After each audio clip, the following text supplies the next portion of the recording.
C'est l'heure de vous informer, mesdames et messieurs. Bienvenue à ces nouveaux rendez-vous informatifs sur nos antennes. Voici donc l'essentiel de l'actualité. Il a présenté son projet de société en rapport avec sa candidature à la présidentielle de scrutin de décembre de cette année en RDC, annonce faite par l'ex-premier ministre de la RDC, Augustin Matata Ponyo, lors de son meeting à Maniema. Et de l'autre côté, les athlètes de la RDC continuent d'enregistrer les médailles dans plusieurs disciplines sportives dans le cadre du 9e Jeu de la francophonie à Kinshasa, une grande fierté pour la nation congolaise. Débutant par cette information, le président de la République, Félix Antoine Tshisekedi Tshilombo, a procédé mardi 1er août dernier à l'ouverture de la route réhabilitée entre les quartiers Kimwenza et Kindele dans la commune de Mongafula. Les habitants de cette partie de la capitale demandent au gouvernement d'assurer de manière pérenne l'entretien de ces tronçons. Regardez. La route située entre le quartier Kimwenza et Kindele dans la commune de Mongafula est de nouveau praticable. Cela grâce au projet du président de la République Félix Tshisekedi, celui de doter la RDC de nouvelles infrastructures. Longue de plus de 7 km, cette artère permettra aux habitants de cette partie du pays de circuler sans inquiétude. Une occasion pour la population de communes riveraines Lumba et Mongafula, après tant d'années de calvaire, de remercier le chef de l'État et demander au gouvernement central et provincial de Kinshasa d'assurer de manière pérenne l'entretien de ces tronçons avant d'exhorter la population à l'utiliser en bon père de famille. Par ailleurs, c'est suite à la mauvaise canalisation des eaux de pluie provoquant ainsi des érosions difficiles à maîtriser que la route Kimwenza a connu son délabrement.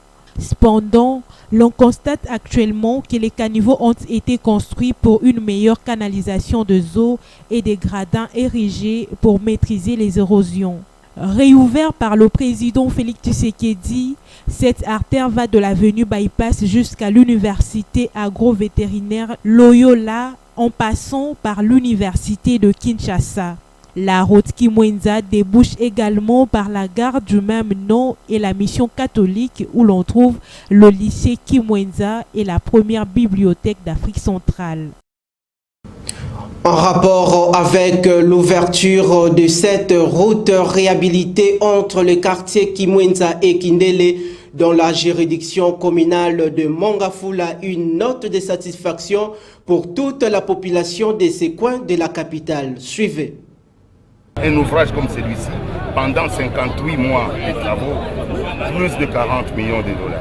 Vraiment très reconnaissance, tout ce que vous avez fait, on était abandonné tant des années, plus de 6 ans, plus de 7 ans. Cette route ici, il n'y avait même pas moyen de passer. C'était tellement difficile.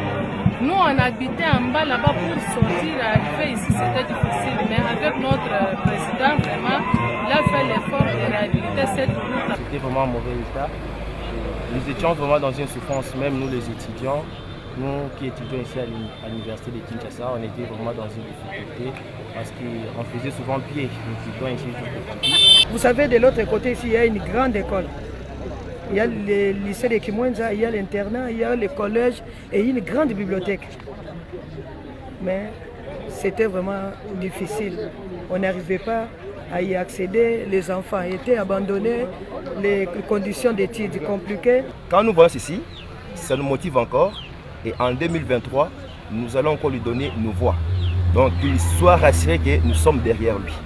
Bien avant l'ouverture de ces tronçons à Kimwenza, le chef de l'État Félix Antoine Tshisekedi Tshilombo avait procédé aux nouvelles nominations dans son cabinet de travail et dans le portefeuille de l'État. Ces ordonnances présidentielles ont été lues le mardi 1er août dernier à la chaîne nationale par Tina Salama, porte-parole du chef de l'État. Regardez. Vu le décret numéro 24/14B du 12 avril 2023, modifiant et complétant les décrets numéro 13/0536 du 13 décembre 2023, portant statut des mandataires publics dans les établissements publics, spécialement ces articles 3, 4 et 5, vu les dossiers personnels des intéressés, vu la nécessité et l'urgence, sur proposition du gouvernement, ordonne. Sont nommés membres du conseil d'administration du cadastre minier, en sigle CAMI, les personnes dont les noms ci-après.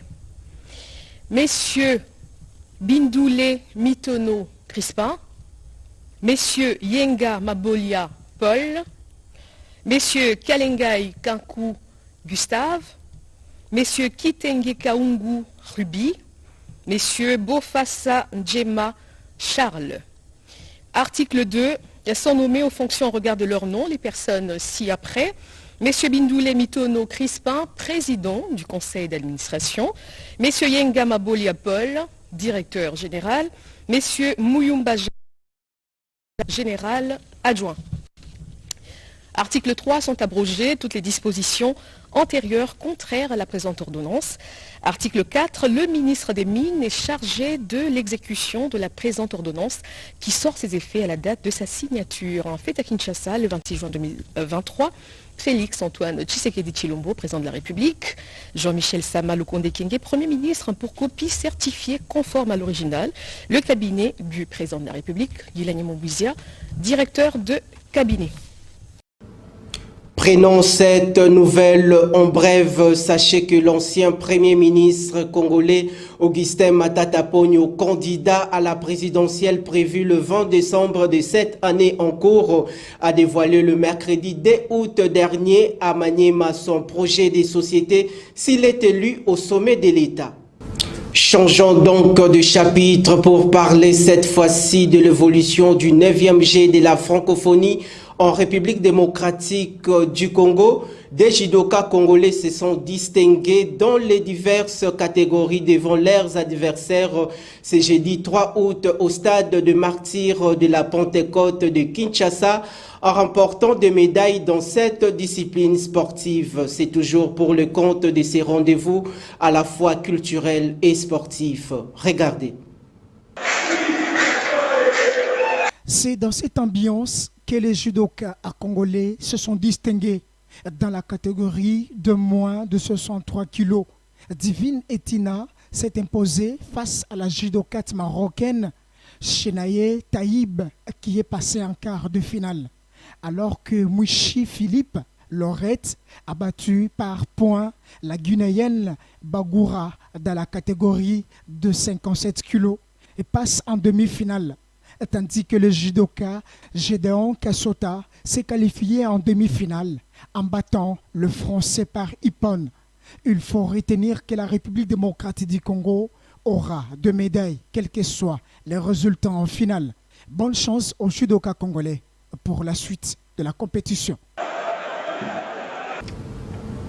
Et par ailleurs, la journée du mercredi 2 août dernier a été consacrée à la visite de l'exposition dans les différents sites culturels du Musée national de Kinshasa, notamment la peinture, photographie, sculpture africaine dans cet édifice national qui regorge des œuvres d'art de grande valeur de la scène nationale.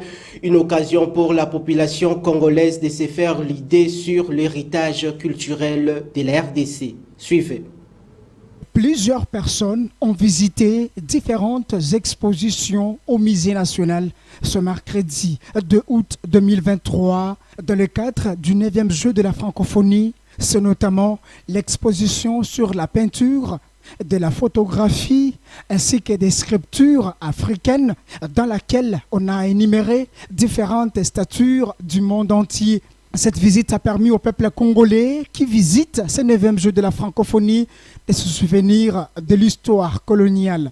nous a aidé à voir ce qu'on n'a jamais vu. Donc, c'est très beau. Nous félicitons notre président Félix Tshisekedi pour les efforts fournis. C'est très bien qu'il continue comme ça, que Dieu le bénisse.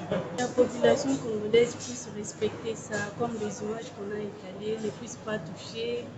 Donc, pour mieux aider le développement du Congo.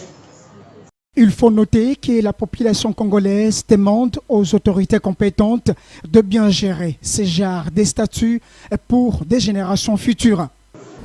Les activités de la francophonie à Kinshasa restant-y, la population quinoise a réagi à propos des performances de tous les athlètes congolais sélectionnés pour participer à ce 9e Jeux de la francophonie en République démocratique du Congo. Retrouvez ces reportages réalisés par votre rédaction. C'est depuis le début du 9e Jeux de la francophonie que les athlètes de la République démocratique du Congo, pays organisateur, ne sont pas à la hauteur tout au long de ces Jeux, puisqu'ils n'ont pas eu suffisamment de temps pour ces Jeux. Pas mal de la tête, mais pour moi, je trouve qu'ils n'ont pas bien vraiment préparé. C'est pour cela que nous voyons des résultats pareils comme ça. Pour d'autres, les athlètes de la RDC donnent le meilleur d'eux dans ces Jeux, car malgré des défaites, ils sont motivés pour la suite de la compétition. Pour moi, je pense qu'ils font le fort, ils donnent le meilleur d'eux pour cette compétition. Je pense qu'ils vont continuer toujours à faire l'effort malgré la défaite, mais je pense que la suite sera meilleure. Signalons que, depuis l'ouverture du 9e Jeu de la francophonie, la RDC a enregistré 18 médailles dans les différentes disciplines sportives. Ces ambassadeurs de la République démocratique du Congo ont promis de faire encore de grandes réalisations à ce 9e Jeu de la francophonie. Revenons sur la situation économique en République démocratique du Congo. Les Quinois ont donné leur point de vue au sujet de la baisse du taux d'échange observé pendant ces temps sur le marché parallèle d'échange presque dans tout le coin de Kinshasa. Voici ces reportages réalisés par Donna Mwalaba et Merveille Agoloa. Après de récentes mesures prises par les autorités congolaises pour faire face à la dépréciation de la monnaie nationale vis-à-vis des dollars américains, il s'est fait remarquer une diminution de l'inflation monétaire presque dans tout le coin de la capitale congolaise. La baisse des taux de change est quelque chose d'appréciable à tous les Congolais. Les souhaits que notre monnaie puisse avoir sa valeur, donc se retrouver dans ses valeurs. C'est les souhaits presque de tout Congolais. Donc c'est quelque chose que tout Congolais puisse s'apprécier. Cependant, malgré cette situation, il convient d'épingler que le prix des denrées alimentaires et des réseaux de communication reste toujours fixe. Jusque-là, dollar ekiti mais biloko ekiti nanu te. Donc moi impact ya kokita dollar eza nanu te sur le marché parce que biloko toza kosomba toujours na même prix tozaka kosomba na kala. Donc tozo sentir vraiment kokita impact ya kokita ya dollar te. Jusqu'à présent, il n'y a pas d'impact. Bon, nous ne savons pas en tant qu'intellectuels. Nous observons peut-être avec les temps, ça peut avoir un impact, mais seulement que ça n'a pas encore eu d'impact parce que, par exemple, dans le crédit, c'est le même taux qu'on achetait au crédit. Jusqu'à présent, le taux est maintenu. Parce qu'actuellement au marché, il y a 22, 23, quelque chose de comme ça. Mais au niveau des unités, c'est toujours à 2600 francs, 1 dollar. Donc il n'y a pas eu encore de l'impact sur les marchés, seulement qu'on regarde avec les temps s'il y aura d'impact. Le gouvernement doit réglementer les secteurs de change afin que la population congolaise puisse bénéficier d'une bonne santé économique. Changeons de chapitre pour parler à présent société. Retenez que dans la capitale congolaise, le restaurant de fortune, communément appelé Malewa, foisonne la ville. La question est orientée vers la conservation des aliments selon les normes hygiéniques. Une incertitude retrouvée chez les consommateurs quinois. Voici donc ces reportages. La santé n'a pas de prix, dit-on. À Kinshasa, les établissements commerciaux pour vendre des repas sont multiples, mais pour d'autres, l'hygiène n'est pas exigée et surtout pas préoccupante, car ils ne tiennent pas compte de ces activités et des conditions hygiéniques. Nous les préparons tels que nous les faisons dans nos maisons respectives. Nos enfants le consomment également. Donc je le prépare dans la même manière que ce qui s'est fait chez moi. Mais l'État ne nous aide pas, au contraire, Les policiers viennent pour nous menacer parfois et détruire nos aliments. En effet, plusieurs consommateurs congolais font face à certains risques liés aux conséquences néfastes d'une mauvaise conservation des produits alimentaires, notamment la typhoïde, la malaria ainsi que d'autres maux de ventre persistants sont dus à la négligence de biens. Oui, je mange les maléois. Certains font bien la nourriture en mangeant tout et sans bien, d'autres ne le font pas comme il faut. Et aussi, plusieurs ne préparent pas dans de bonnes conditions, sans tenir compte de l'hygiène et ne couvrent pas confortablement leurs repas, et ça attire les mouches, et l'État doit s'imposer contre ça pour éviter ce genre de réalité. Signalons que les restaurants aident plusieurs personnes en cas de famine imprévue. Il est donc important de les tenir en bon état et bien conserver des produits vendus pour les clients. Cependant, ces derniers demandent aux autorités compétentes de bien prendre en compte ce travail, car souvent les agents de l'ordre viennent gâcher et perturber leur commerce sans aucune raison valable. D'un dossier à l'autre, il s'observe à Kinshasa, principalement dans le secteur des transports en commun, un phénomène dénommé Mbongonase. Cette expression est propre aux chauffeurs et receveurs des taxi-bus adressés aux clients dans différents arrêts de bus de la capitale congolaise. Suivez ces reportages réalisés par Ruth Mboua. Nous sommes dans la capitale de la République démocratique du Congo, où depuis un certain temps, nous observons dans le domaine de transport un phénomène appelé Mbongonase, qui veut dire qu'avant de monter dans un bus, vous devez payer à l'avance, comme on le fait sous d'autres cieux. Notons que cette situation dérange pas mal la population quinoise. Le chauffeur et receveur se disent que c'est une bonne initiative pour éviter que plusieurs fonctionnaires, militaires en particulier, se retrouvent dans un seul bus.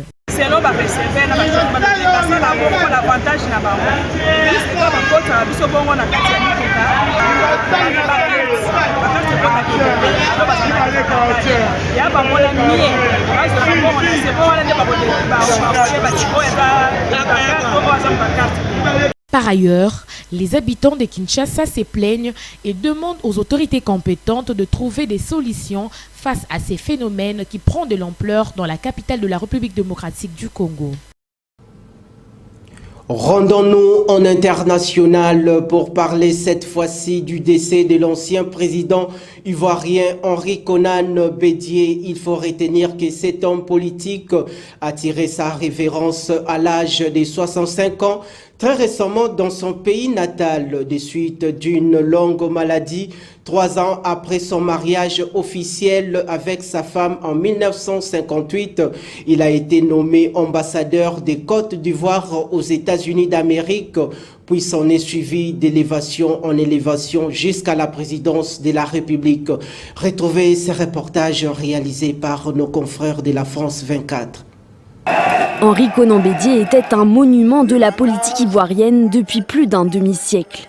Né en 1934 dans une famille de cultivateurs de cacao du centre-est du pays, il effectue ses études supérieures en France, à Poitiers.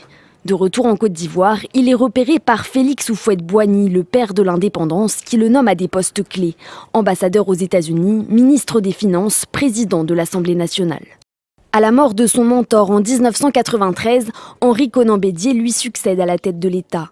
Pour rester au pouvoir lors de la présidentielle de 1995, Konan Bédié s'appuie sur une révision du code électoral qui impose à tout candidat d'être né de parents de nationalité ivoirienne. C'est le concept d'ivoirité qui divise profondément le pays et lui permet d'écarter son principal rival accusé d'être d'origine burkinabé, un certain Alassane Ouattara. Mais Konan Bédié ne jouit pas du même prestige que son prédécesseur et sa présidence, minée par la corruption, s'effondre en quelques heures à Noël 1999. Il est renversé par un putsch et contraint à l'exil. Alors que la Côte d'Ivoire est en proie à la guerre civile et à une grave crise politique, Konan Bédié crée en 2005 une alliance électorale avec son ancien ennemi Alassane Ouattara, qui prend la tête du pays en 2011. Un rapprochement qui permettra à la Côte d'Ivoire de retrouver la stabilité, mais qui s'effrite en 2018. Habitué aux manœuvres politiques, Konan Bédié forme alors une alliance contre Ouattara avec un autre poids lourd de l'opposition, l'ex-président Laurent Gbagbo. Je veux apporter toutes mes forces, les forces qui me restent, à la réconciliation vraie de notre pays. Candidat malheureux à la présidentielle de 2020, le Sphinx n'a jamais voulu raccrocher. À 89 ans, il était toujours le président du Parti démocratique de Côte d'Ivoire et n'excluait pas d'être candidat à la prochaine élection présidentielle. Et de l'autre côté, le président du Conseil national pour la sauvegarde de la patrie, le chef de l'État et général de brigade Abdourahmane Tiani a livré le mercredi 2 août dernier à Niamey un message à la nation dans lequel il a salué la mémoire de père fondateur du jeune État qu'est le Niger et tous ceux qui ont œuvré pour son rayonnement. Il affirme que la seule saison ayant motivé l'action du CNSP est de mettre la sauvegarde de notre patrie, le Niger. Regardez.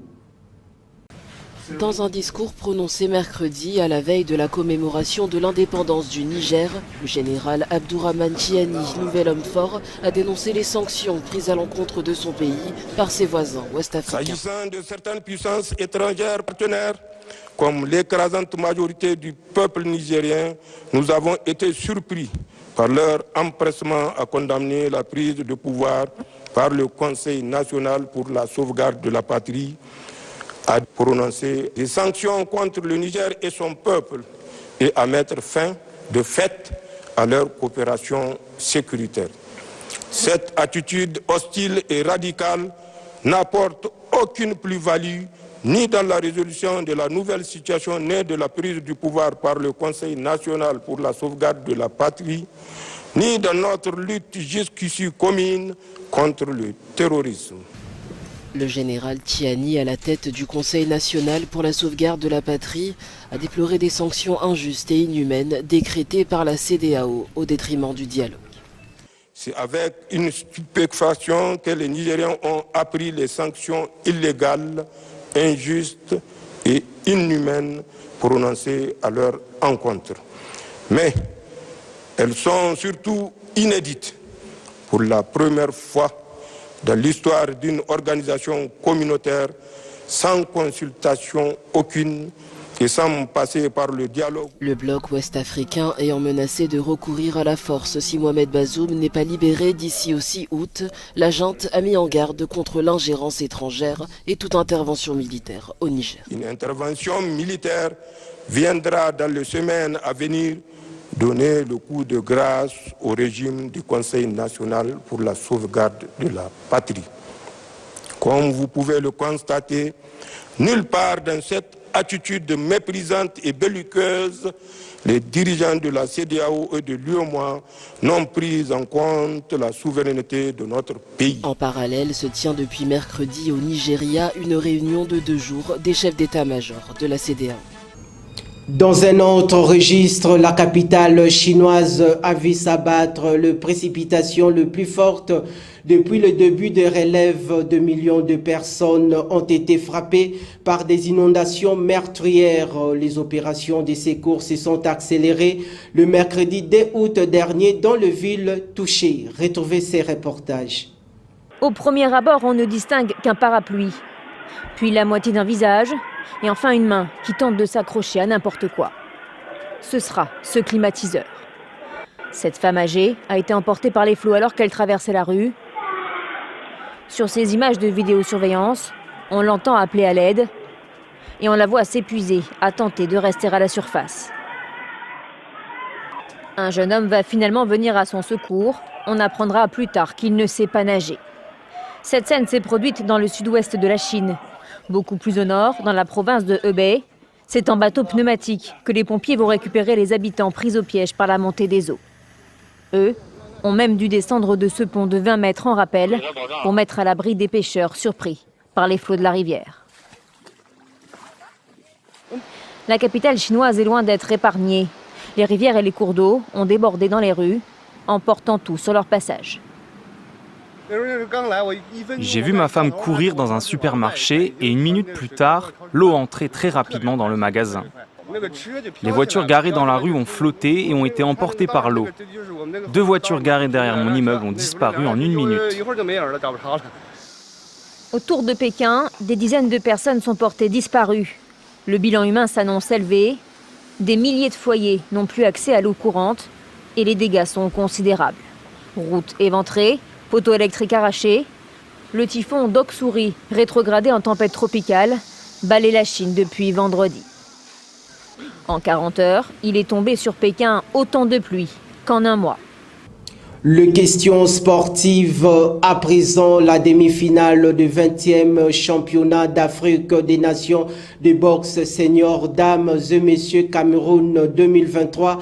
Parfaite qualification des boxeurs congolais, dont 7 au total qui vont prendre part à cette demi-finale qui se joue ce jeudi 3 août dans la ville de Yaoundé au Cameroun. Un motif de satisfaction pour la délégation congolaise qui séjourne dans cette ville camerounaise.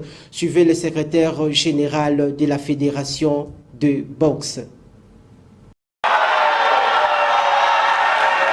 Les 4 victoires lors de cette première session nous réconfortent, motivent les 3 autres qui restent encore et nous sommes confiants sur le travail abattu par le staff technique et la conscience des athlètes que les 3 autres combats nous serons aussi victorieux. C'est historique, participer, vivre cette génération, ezali historique. Bato belé ba kozwa chance ya vivre makambo to vivre te. Lelo yo ba léopard ba mataki likolo ya ring, 7 combats, 7 victoires. Aucune délégation rêve de faire ça, aucune, alors aucune. Même pas le Cameroun. Mais ces enfants ici, ils l'ont fait. Tout ce que nous demandons, ezali soutien au peuple congolais, soutien au gouvernement congolais. Tu as dit que francophonie est Zakuna, mais ambassadeur valable, Bazape Kotoyo, Batala Bango. Bouclons par les valeurs nutritives. Que savez-vous de mangousta? Plus de détails de Ruth Mboua. Le mangoustan, appelé le roi de fruits, est un fruit provenant d'Indonésie cultivable dans le sud-est de l'Asie et une partie de l'Afrique. Il est un fruit le plus apprécié grâce à ses bienfaits et à son goût unique. Il a un grand pouvoir antioxydant, ce qui protège contre les attaques par les radicaux libres, le vieillissement et le cancer. Une qualité à noter est que 84 types d'exanctomes ont été retrouvés dans sa composition, qui sont de molécules biologiques actives qui combattent les virus, le champignon, les bactéries et les parasites.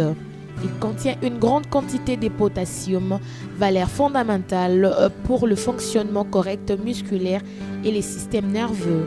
Il est considéré antibactérien, antiviral et simulé. Il augmente la défense et contient la vitamine B12, ce qui améliore le système nerveux et le métabolisme du foie. Le mangoustan a des propriétés anti-inflammatoires, anti-allergiques et anti-tumeurs. Ces fruits est recommandé pour les personnes souffrantes d'hypertension, de plus qu'il contribue à élever les niveaux d'énergie dans l'organisme. La pulpe et l'écorce de ce fruit sont riches en acide hydrocitrique qui inhibe la création de graisse, prévient l'excès de cholestérol sanguin, provoque une sensation de satiété et peut être utilisé comme traitement à l'obésité. Il réduit le stress, régule le sommeil, élimine les toxines et les gras dans le corps. Le mangoustan, grâce à sa consistance et à son goût sucré, il est parfait pour les enfants, les jeunes, les adultes, les sportives, les femmes enceintes ou les personnes âgées. Fin de cette session d'information sur nos antennes. Bien avant de nous quitter, voici les rappels de nos principaux titres. Il a présenté son projet de société en rapport avec sa candidature à la présidentielle de scrutin de décembre de cette année en RDC, annonce faite par l'ex-premier ministre de la RDC, Augustin Matata Ponyo, lors de son meeting à Maniema. Et de l'autre côté, les athlètes de la RDC continuent d'enregistrer les médailles dans plusieurs disciplines sportives dans le cadre du 9e Jeu de la francophonie à Kinshasa, une grande fierté pour la nation congolaise. Excellentes conditions télévisuelles à Kinactu Télévision. D'ici là, portez-vous bien et bonne suite de nos programmes.